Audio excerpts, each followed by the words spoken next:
عبر ياسين بونو حارس مرمى منتخب المغرب عن سعادته بتأهل المغرب إلى ربع نهائي كأس العالم بعد الفوز على إسبانيا، حيث تأهل منتخب المغرب إلى ربع النهائي بعد الفوز على إسبانيا بركلات الترجيح 3-0 في كأس العالم.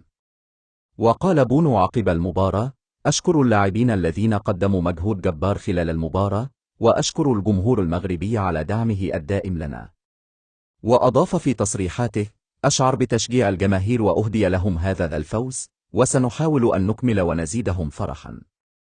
ووصل: إحساس كبير أن أتصدى لركلات الترجيح وأن أساهم في فوز بلادي، وأهدي هذا الفوز والتأهل إلى جماهير المغرب.